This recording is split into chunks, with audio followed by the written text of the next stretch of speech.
expected.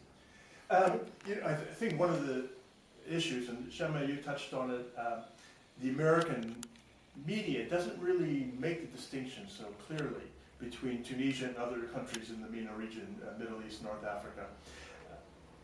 And now we saw Tunisia's revolution, then suddenly Egypt, and then it went to Bahrain, and now we're hearing in Yemen, and we even hear about demonstrations in Saudi Arabia, and of course what's going on in Libya is frightening many people. How can you share, how can you describe as Tunisians what you feel is making Tunisia very different in the optimism that you've all expressed? Shema, you certainly mentioned the educational level.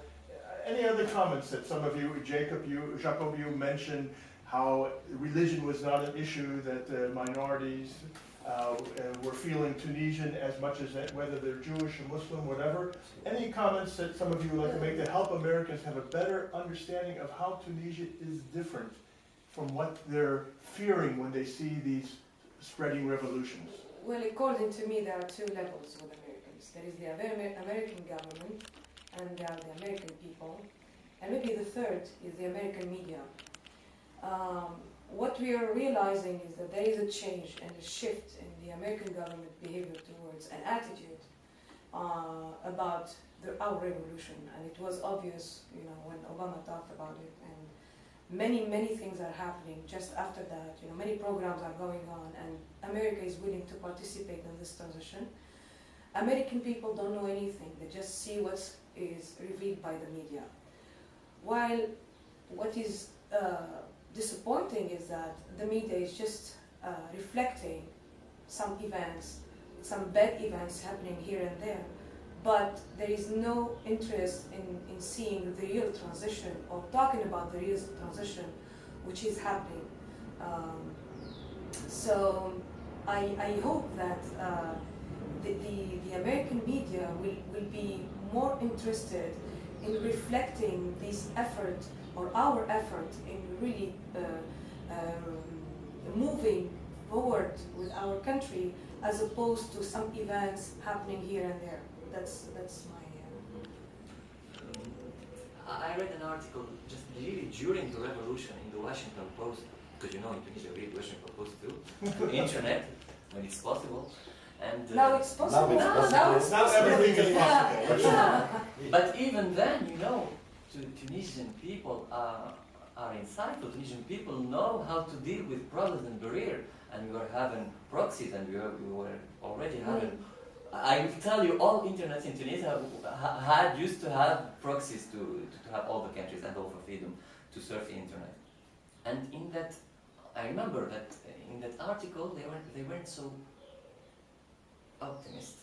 optimistic related to the Tunisian revolution, and it hurt me a bit, I think. But I won't say that it's really the opinion of the whole Americans. It's just a journalist who wrote it, and the journalist has a responsibility, and we understand it as Tunisian.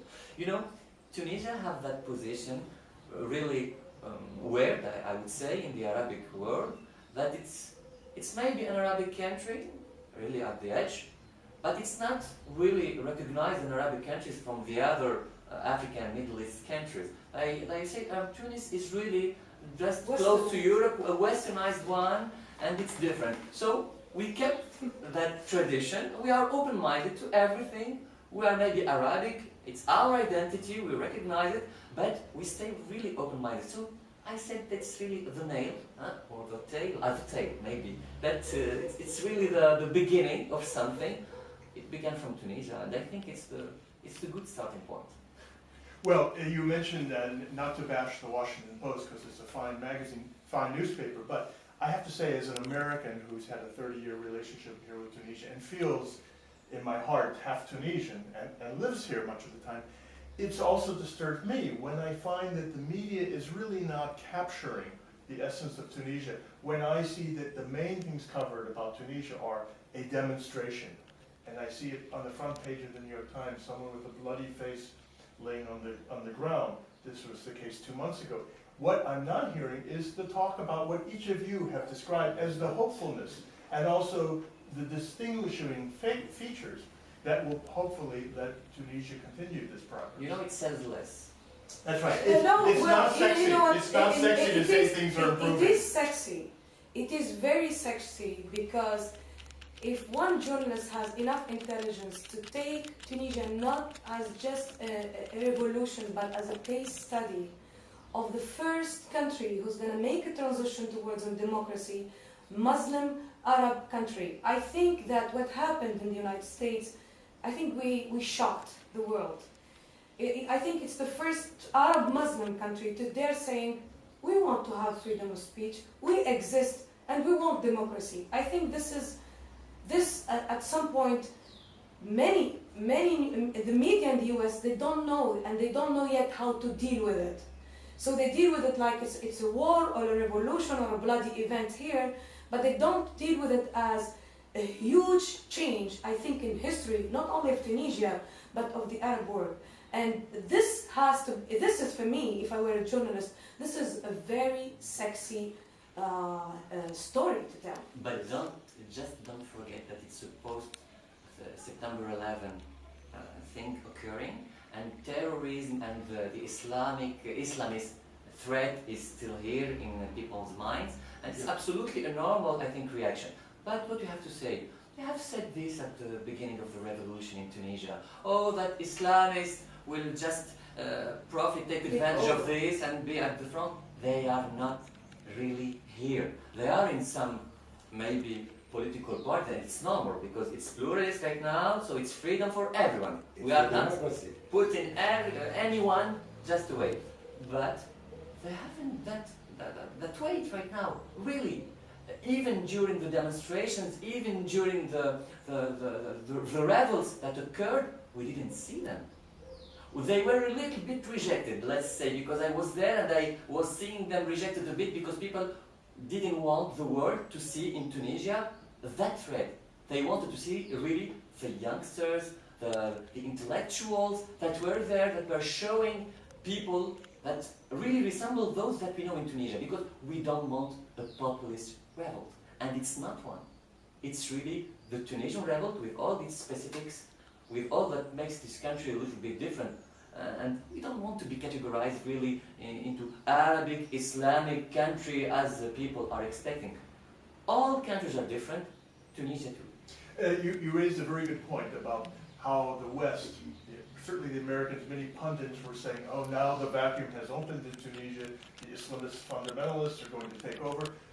Islam, as a woman who is an entrepreneur, what would you like, how would you respond to those things? And called this, and with the name Islam, which at post 9/11 would have quite a stigma in the United States. Right. And then I'm born on September, so 9/11 would be good, right? Good for me.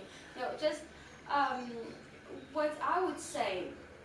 The good thing in Tunisia, as Shama said, is that many of our people are educated.